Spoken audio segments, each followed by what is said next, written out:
There are a lot of playable characters in the Don't Starve and Don't Starve Together universe. Almost every single one of them has been given a fully fleshed out backstory as well from Clay. But what if one of our 25 friends were put before a jury? Would they be considered guilty or not guilty? Well, if you've been wondering this, then look no further because in today's video, we are going to cover every single playable survivor's crimes, what they were, and what their sentencing would be. Before we start though, let's cover some questions you may have going forward. What about the crimes committed in the Constant? There's no legal system there, so how can we judge what a good sentencing would be? Or what about the fact that the characters, being controlled by the player, can do almost anything? Well, yes, these are both really good concerns and questions, but I have actually come up with a rather genius compromise. What we will be doing in this video is tallying up the official crimes our survivor friends have committed in their time outside of the Constant. If a survivor is considered guilty, I'm going to do my best to pinpoint where their crimes were committed and use applicable laws. But if I can't, then I will go by US laws, more specifically California laws. Why? Well, a majority of the lore-heavy characters are based in or interact with California to some degree, so I think it's a good safe area to convict people in.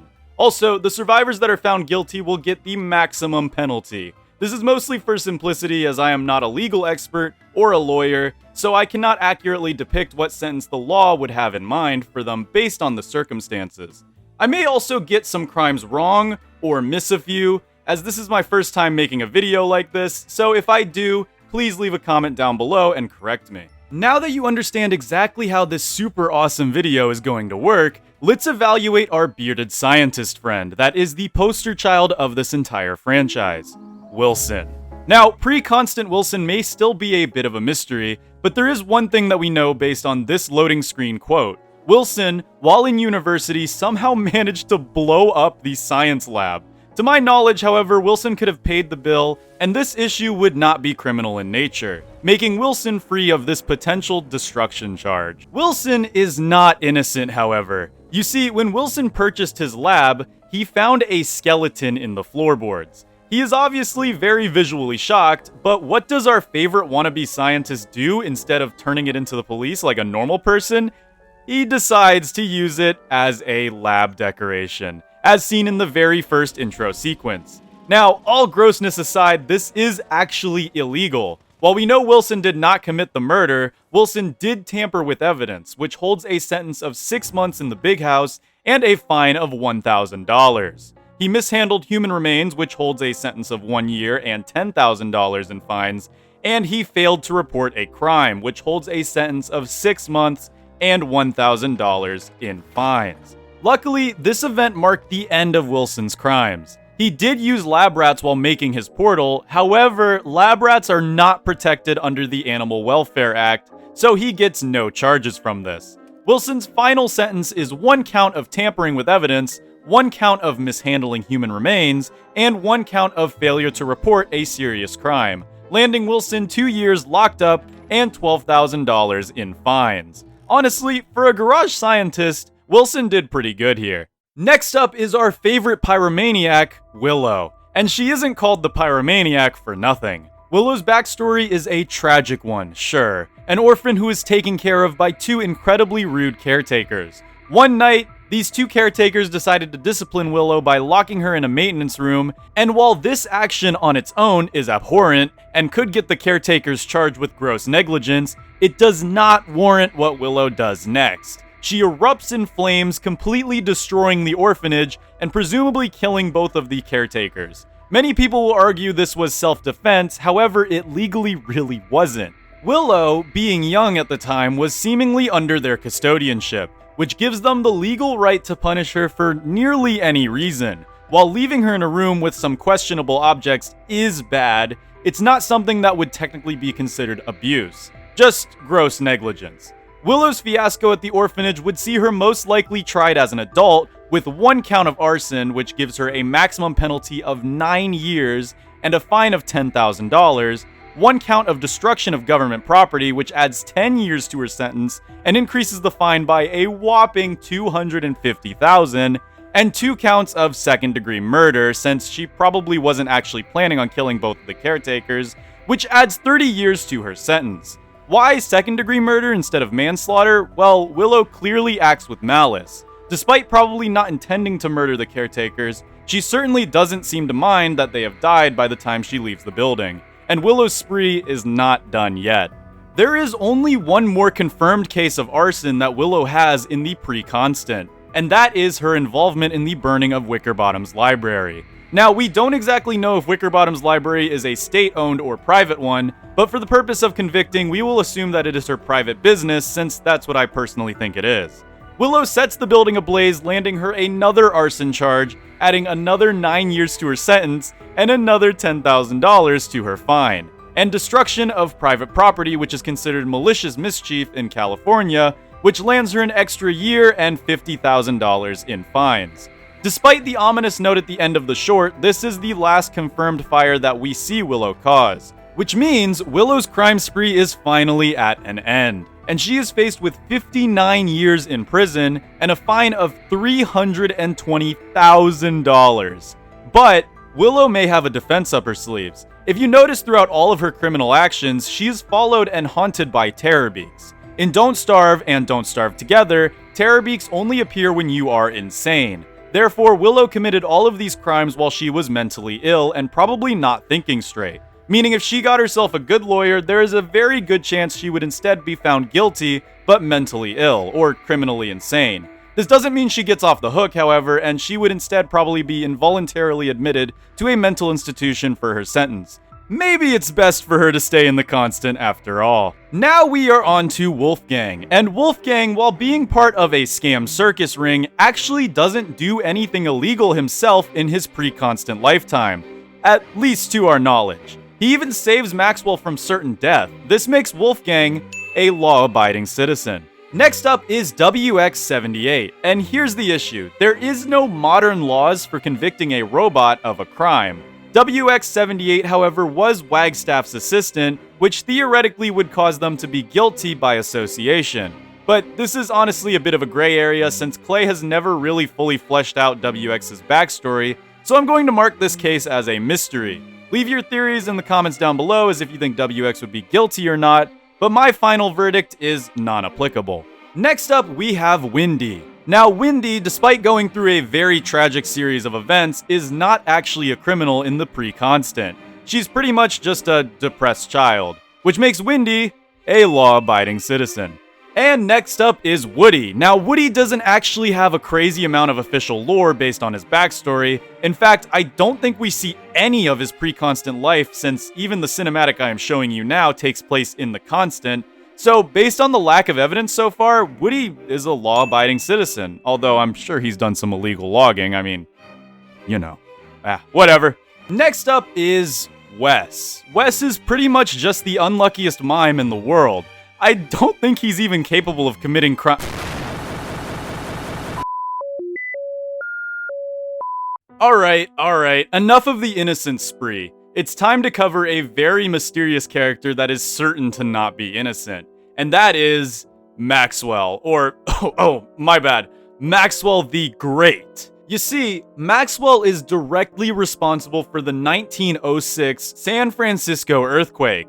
Let me explain. Upon performing his grand finale, the same show that got him and Charlie sent to the constant, something went terribly wrong, causing a massive earthquake, setting fires, and destroying a large portion of San Francisco. You can't actually tell that damage has been done in Maxwell's short titled Encore, but in Winona's short, in some clippings, it very clearly talks about a catastrophe in San Francisco. This basically confirms that Maxwell's show is responsible for the widespread destruction that San Francisco faced. More specifically, his Codex Umbra. Now, I'm no expert in weapon classifications, but if the Codex Umbra is capable of causing such widespread damage, this would mean Maxwell successfully used a WMD, or a weapon of mass destruction, in a very populated city. You could see how this would be a major crime, right? Maxwell would be found guilty of successfully using a weapon of mass destruction, which already carries a life sentence. Not to even mention lots of property damage and what I would assume lots of lives were lost that Maxwell would be on the hook for. In fact, in the recent Wagstaff short, someone is dead thanks to his earthquake, so there's at least one confirmed kill for Maxwell. I'm going to be generous here and say that Maxwell would be on the hook for at least $1 million in fines for all of the destruction. But funny enough, that's not all that he's done. Now, I know before that I said that once a character is in the constant, their crimes no longer are prosecutable. However, Maxwell straight up breaks that rule. After his grand play, Maxwell abducts a majority of the cast to be forced to live in the constant with him. Now, we are going to have to talk about this for a minute, because we know for a fact that Maxwell was involved in Wilson, Willow, Wolfgang, Wendy, Wickerbottom, Wigfrid, Weber, Worley, Wes, and Walter's transition into the constant. The rest have too little information to fully judge if Maxwell is at fault or not. Now, in California law, there is two forms of kidnapping: simple and aggravated. Wendy, Weber, and Walter were all taken under the age of 14, immediately giving Maxwell 3 aggravated kidnapping charges, which, at the maximum penalty, is 3 consecutive life sentences. The rest of the cast is a little hard to gauge, but if you look at this sentence right here, since it can be assumed that all of these survivors in the constant suffer some form of bodily harm and or death within the constant, Maxwell catches an aggravated kidnapping charge for the rest of the cast he was directly responsible for as well. That's 7 more charges and 7 more life sentences. To my knowledge, this is everything that Maxwell has been confirmed to do. This makes him guilty of 1 charge of deploying a weapon of mass destruction, alongside all the property damage charges that I can't even begin to tally up, 1 charge of confirmed second-degree murder, and probably many, many more, and 10 charges of aggravated kidnapping. In all honesty, if Maxwell was ever caught, there is a very good chance he would actually get the chair on some form of technicality, thanks to how heinous his crimes actually are. But one thing's for certain, he would never see the light of day again for his actions in the regular world. Next up, we have the stage warrior Wigfrid. Now, funny enough, despite being the battle-hungry carnivore that we have come to know in the constant, Wigfrid was actually just a good singer. She wanted to fight but had no means to fight, and she probably was one of the only survivors that is actually happy to be sent to the constant. Either way, Wigfrid is a law-abiding citizen. Next up, we have our favorite spider boy. Now, Weber's tale is a tragic one, a sort of curiosity killed the cat situation.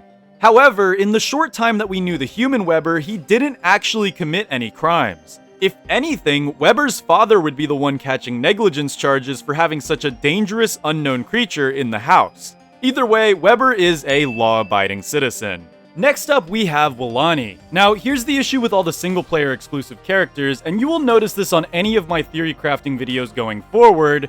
Clay kinda left all the background for them blank, since Don't Starve Together is their focus now. However, Walani may actually have pirate roots. If we look at her quote for gunpowder barrels, it hints that she dealt with these barrels as part of a crew. Perhaps maybe a pirate crew? On the open seas.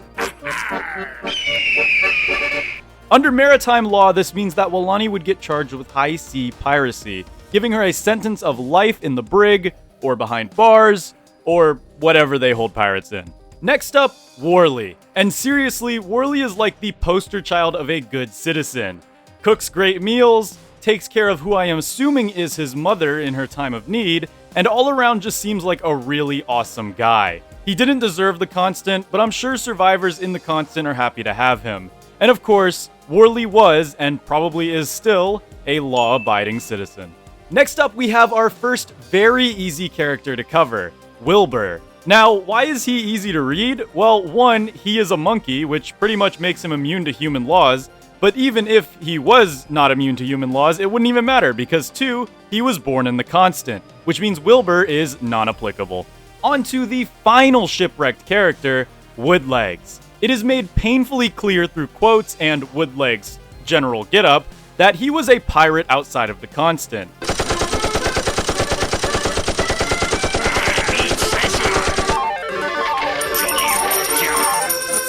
And as we already know through Walani, high sea piracy is very illegal. As a fun fact, there's a good chance Walani was actually a part of Woodlegs' crew. Maybe one day if they get introduced to Don't Starve Together, we can prove that theory. But for now, it's just a theory. Either way, Woodlegs would be convicted of piracy under maritime law, landing him a life in prison charge. The Queen of Hamlet herself, Wilba, was born into royalty in the Constant, which means Wilba is non-applicable, much like the other Hamlet-born entity, Wormwood. who will also be getting a non-applicable rating due to the fact that he was, well, born in the constant. The final Hamlet character that we will be evaluating is Wheeler. Now, Wheeler does suffer from the curse of being in single-player Don't Starve, so Clay has not given us a lot of backstory to go off, but if you think that makes her innocent, then oh boy are you wrong.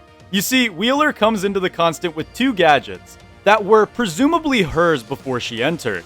The Navigadget, which is a certainly legal exploration tool, and the Pneumatic Horn, which is a very gun-shaped item that does gun-shaped item things. Now, under California law, it is technically legal to build your own firearm, however, it must follow strict guidelines, and Wheeler's Pneumatic Horn breaks many of these guidelines. The most clear violation is that it is not immediately recognizable as a firearm because, well, it looks like an air horn. This causes Wheeler to be guilty of manufacturing an illegal firearm, which is a misdemeanor that will give her a year of jail time and a $1,000 fine. As a side note, Wheeler's gun is actually highly illegal, with it breaking every single rule besides the wallet gun rule. Ouch, Wheeler, I didn't know you were such a lawbreaker. Off to jail with you. Now we are on to the Don't Starve Together characters, and to start it off strong, we have Winona. And luckily for her, I could not find any law-breaking activities. She's just a hard-working, honest citizen who tries to save others. This makes Winona a law-abiding citizen. Next up, we have Walter. Now, the only thing Walter actually did that could be considered criminal was trespassing. However, Walter may actually be in the clear here. The cabin was very clearly abandoned, and there was no clear signage prohibiting trespassing, meaning Walter narrowly dodges a trespassing charge. This makes the Honorable Pine Tree Pioneer Scout a law-abiding citizen.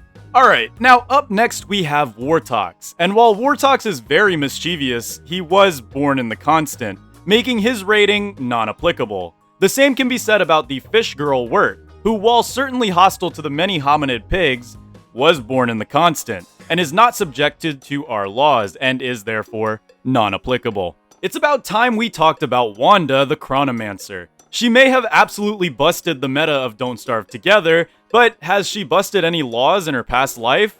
Not that I could find. Wanda is just straight up tortured by the constant pretty much, but other than that, Wanda is a law-abiding citizen. Next up is Don't Starve Together's solution for everybody wanting Wilbur to be added, Wonkey. And much like Wilbur, he is technically born in the constant. If you didn't know, he's basically a cursed form of your current survivor, so yeah, non-applicable. Wow, okay, that wasn't too bad. Honestly, oh, wait, him.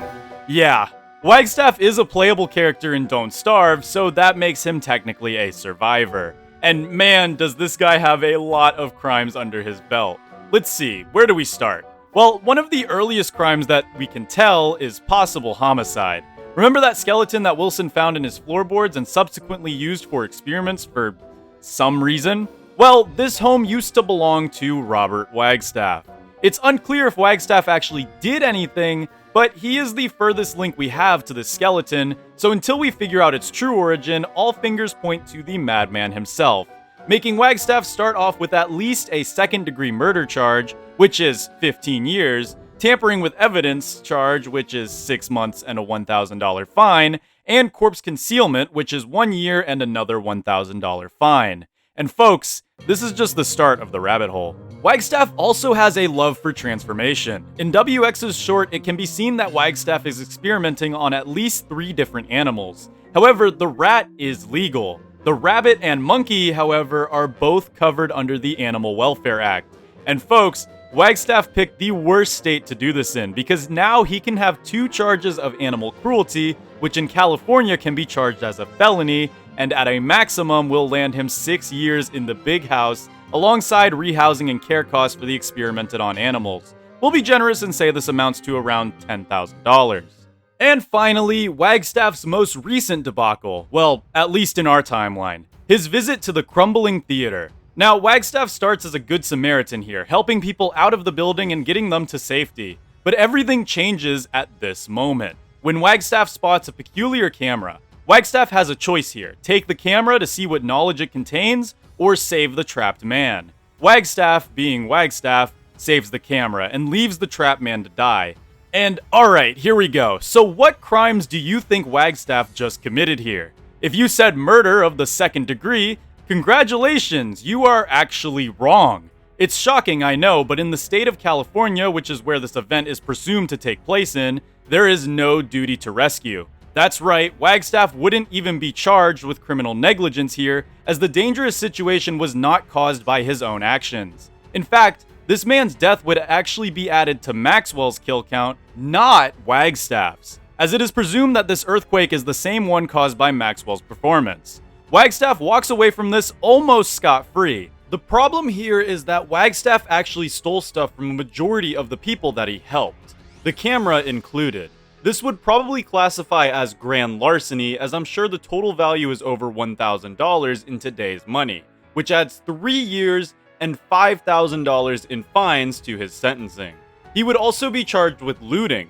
Why? Well, normally during catastrophes like earthquakes and hurricanes, a state of emergency will be declared. During this time, it essentially doubles any larceny charges by adding on a looting charge, since it also comes with a 3-year sentence and a max of $5,000 in fines. Luckily for Wagstaff, this is the end of his crime spree to our knowledge, with his final sentence being 28.5 years locked away and $22,000 in fines. Whew, that's a lot. But you want to know the worst part? Wagstaff is still active outside of the Constant. The other survivors are trapped and Maxwell has been dethroned, so their counts will presumably never increase. Wagstaff, however, has the possibility of making his already game over situation far worse. Either way, here's a very neat list of all of the guilty survivors, the innocent survivors, and the non-applicable survivors, aka the ones that were born in the Constant or are a special case. And honestly, I am kinda surprised. I mean, this is almost exactly what I expected, minus Walani. So yeah, there it is. But before we end this video, I need to talk about something very important. I actually had help creating this video. The thumbnail was designed by Meringue.